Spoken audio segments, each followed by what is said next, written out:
Bueno, vamos a platicar hoy de algo que para mí ha sido impactante, muy impactante en estos últimos meses y en estas últimas semanas más todavía, porque han pasado cosas. Me estoy refiriendo a la perspectiva que nosotros como personas, como seres humanos, tenemos en relación con los acontecimientos no necesariamente catastróficos, porque a veces también son cosas buenas, pero digamos los acontecimientos extraordinarios que se presentan en la vida de algunas personas. Nuestra percepción de la vida siempre tiende a tratar de ver las cosas como normales, es decir, que nosotros esperamos que durante todo el tiempo de vida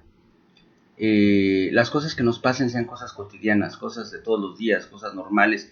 Nos sorprende enormemente cuando nos ganamos un premio grande en la cena de fin de año de la empresa, por ejemplo, ¿no? Yo como me acuerdo el día que mi papá se sacó un refrigerador, fue algo que para nosotros fue extraordinario. Pero también a veces nuestra percepción de lo cotidiano nos hace que nos neguemos a ver que también las cosas que no están bien, que no son buenas, pueden pasarnos a nosotros. Hay una frase muy común que se dice regularmente de que así a los demás les puede pasar, pero a mí no. Lo decimos mucho y a esto se refiere esta reflexión. Al hecho de que a menudo nosotros creemos en nuestro más profundo ser que las cosas buenas o malas, pero sobre todo las malas, les pueden pasar a los demás, pero no a nosotros. Este tiempo de pandemia, este tiempo de crisis, nos ha mostrado que las circunstancias pueden alcanzar a cualquiera y que si bien, por supuesto, y quiero que usted entienda esto porque esto es doctrina profunda, Dios tiene control, Dios puede intervenir y tiene autoridad para intervenir y controlar cualquier acontecimiento del universo que es su creación y que Él sustenta. Es verdad que en este universo existe por lo menos un ser creado que fue dotado de la capacidad de tomar decisiones independientemente de la voluntad de Dios. Y ese ser es el humano. Nosotros, los seres humanos, fuimos creados a imagen y semejanza del Señor, y uno de los aspectos de esa imagen y semejanza es precisamente el libre albedrío. ¿Por qué razón? Porque el objetivo de toda la creación es la gloria de Dios, pero la gloria de Dios establecida por Dios mismo no tiene mérito desde el punto de vista espiritual. La verdadera adoración, la adoración en espíritu y en verdad, es la que nace en el corazón del hombre de forma voluntaria. Cuando nosotros sentimos, creemos y ejecutamos actos que adoran y que alaban el nombre de Dios, en ese momento somos adoradores en espíritu y en verdad. Y esto naturalmente es el objetivo de toda la creación, que el Señor sea glorificado. Pero también puede ocurrir lo contrario. Puede ocurrir que nosotros, los seres humanos, tomemos decisiones contrarias a la voluntad de Dios y voluntariamente nosotros estemos pisoteando el nombre de Cristo y la sangre del Cordero. Y me estoy refiriendo a la iglesia, porque bueno, los incrédulos no pisotean la sangre del Cordero porque no tienen ninguna relación con ella. Pero cuando nosotros ya somos, siendo cristianos, ya habiendo sido lavados y comprados por la sangre de Cristo, actuamos en contra de la voluntad de Dios, entonces lo que estamos haciendo es menospreciar la obra de Dios en nuestras vidas al negarla con nuestros hechos. Esto es algo que provoca circunstancias, que provoca problemas, que provoca dificultades, y muchas veces esos problemas y dificultades acaban por ser resueltos por Dios, ahora sí, con un milagro, con una intervención sobrenatural que regresa a su curso las cosas como deberían haber sido si no hubiéramos pecado. Sin embargo, la mayor parte de las veces no actuamos con conciencia, porque el acto pecaminoso consciente, el acto pecaminoso que se ejecuta con la clara intención de contradecir a Dios, se establece como una blasfemia. Y la mayoría de nuestros pecados no son blasfemos, no son pecados imperdonables, son pecados que cometemos por burros, por ignorantes, por tontos, por falta de dominio propio, en fin. Pero todo eso ocurre porque nos falta algo que la Biblia menciona a menudo. Déjeme leerle algunos textos del libro de los Proverbios para que usted sepa de qué le estoy hablando. Le voy a leer Proverbios primero 12:16.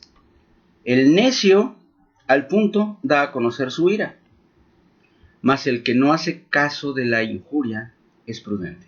Amén. Proverbios 13:16. Todo hombre prudente procede con sabiduría, mas el necio manifestará necedad. Proverbios 14:8. La ciencia del prudente está en entender su camino, mas la indiscreción de los necios es engaño. Proverbios 14:18. Los simples heredarán necedad, mas los prudentes se coronarán de sabiduría. Ya sabe a qué me estoy refiriendo, ¿verdad? Quiero hablarle de la prudencia. ¿Qué es ser prudente?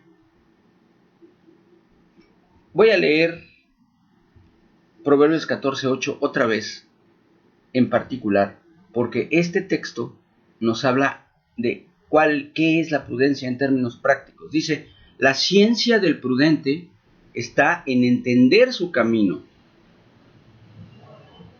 La ciencia del prudente está en entender su camino. Entonces, ¿qué es la prudencia?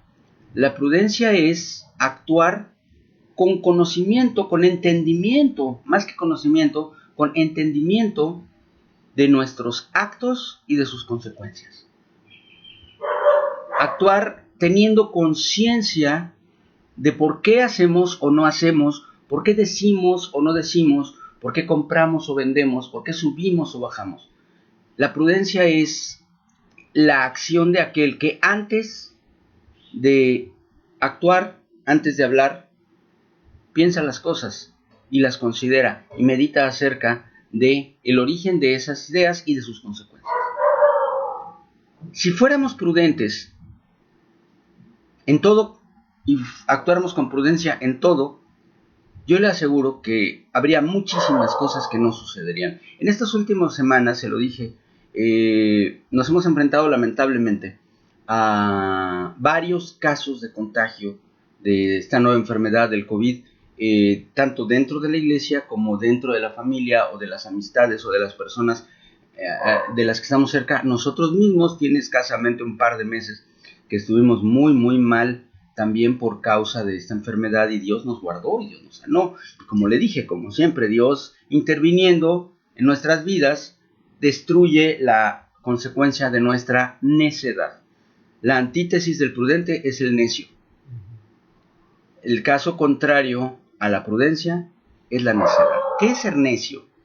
Ser necio es actuar sin medir las consecuencias, abrir la bocota sin pensar en lo que puede suceder con lo que voy a decir, ir a donde se me pega la gana sin meditar acerca de las consecuencias de eso que hice, y así sucesivamente. El necio, la palabra necio en la Biblia incluso está señalada como maldición, es algo duro. Ser necio o ser fatuo, es decir, hacer las cosas sin pensar, o no tener la menor prudencia para darles la importancia que tienen las cosas, es una maldición intrínseca, es una maldición que ni siquiera proviene de la boca del diablo, ni tampoco de la boca de Dios, sino de nuestra propia carne.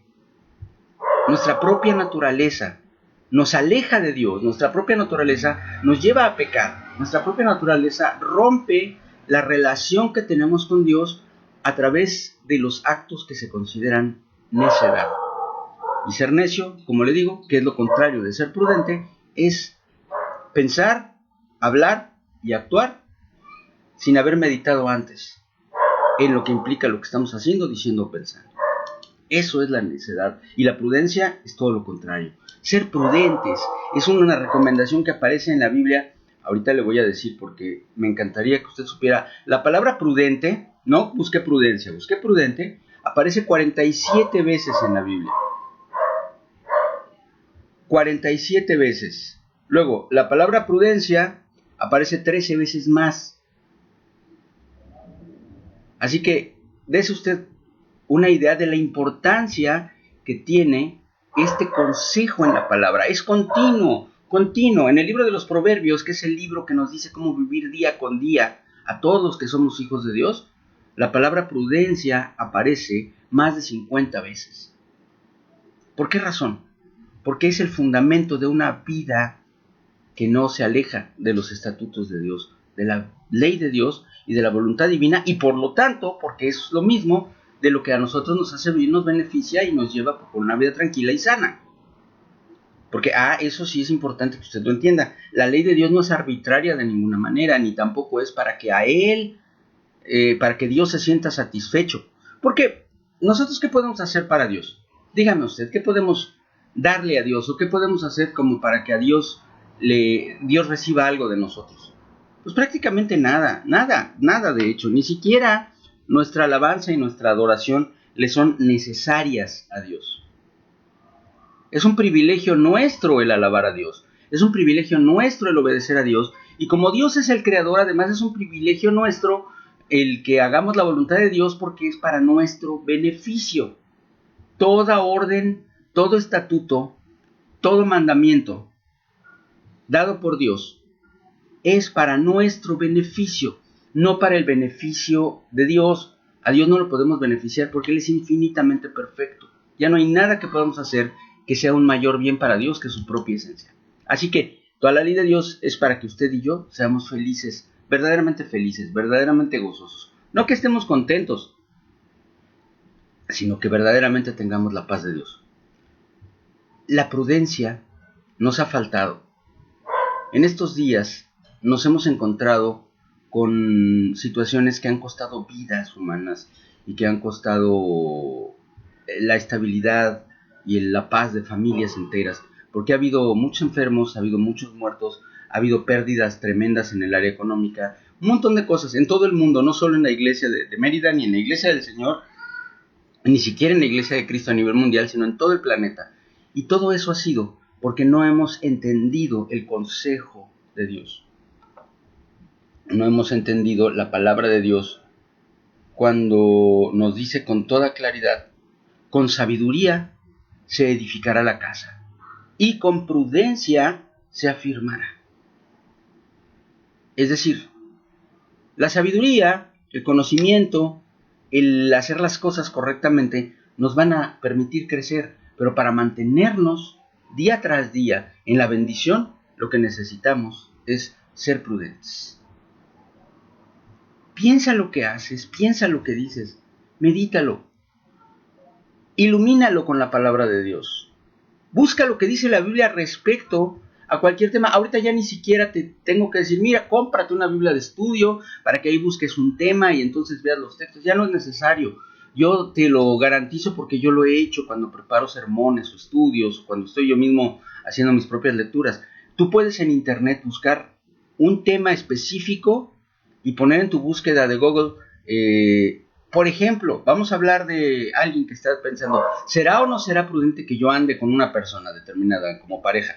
Tú puedes buscar en Google noviazgo en la Biblia y te va a aventar todo lo que la Biblia dice al respecto. Y esa es la respuesta correcta a cualquier pregunta, la que sea. ¿Será o no sea correcto esto? ¿Será o no será adecuado que haga tal o cual cosa? Que compre tal o cual cosa, que vaya a tal o cual lugar, o que mueva tal o cual negocio. La pregunta es: ¿qué dice la Biblia? Y la respuesta es la respuesta de Dios para tu vida. ¿Qué dice la Biblia? Eso es el fundamento de la prudencia, el que nuestra vida esté regida por la palabra de Dios, no por nuestros criterios, ni por nuestras ganas, y por el: ¡ay, se va, órale, yo le entro y a ver qué pasa! Sino por decir: bueno, ¿y qué opina Dios al respecto? Nos falta mucho para alcanzarlo, y no es retórico cuando utilizo la primera persona del plural, me incluyo. Nos falta mucho para que vivamos una vida en la cual la prudencia sea quien manda, porque a menudo actuamos impulsivamente. Pero yo quiero exhortarle hoy a que lo considere, hoy sobre todo en el tiempo en el que a veces una mala decisión nos puede costar la vida, literalmente. Sea prudente, considere sus caminos respecto con la Biblia, con la palabra de Dios, con la guía del Espíritu Santo, y con eso, amados hermanos, ustedes van a darse cuenta de que su vida de pronto se va a convertir en una vida en la que ya no hay tantos sobresaltos, tantos problemas, y perdónenme que se lo diga claramente, pero esto es un tema de teología también, necesidad de tantos milagros. Porque el universo es perfecto, funciona perfectamente, Dios lo creó perfecto. El universo no necesita que Dios le esté metiendo mano cada 5 minutos. Imagínese usted un auto perfectamente construido, el coche más fino que se puede imaginar, un Rolls Royce hecho a mano, pieza por pieza. Ese coche no necesita que el mecánico lo esté revisando a cada rato. Funciona muy bien, guardar las debidas proporciones. El universo lo hizo el mecánico perfecto, el ingeniero perfecto, el arquitecto perfecto, que fue Dios. La única razón por la que Dios tiene que intervenir en el universo y meter mano para sanarnos, para librarnos, para socorrernos, para sustentarnos, es el hecho de que nosotros hayamos actuado antes contra la voluntad de Dios. Teóricamente, si una persona viviera completamente libre de pecado y no estuviera rodeada de otros pecadores, jamás necesitaría un milagro. Los milagros son consecuencia de la intervención humana, de una humanidad caída. Todo el resto de la creación funciona solito. Los únicos que tenemos todo el tiempo necesidad de que Dios nos eche la mano somos los seres humanos. ¿Por qué? Porque transgredimos su voluntad y después, ya metidos en el hoyo, decimos, Señor, ten misericordia, y Él tiene misericordia. Pero no vivamos de milagro, vivamos en la gracia. Medita en ello, piensa.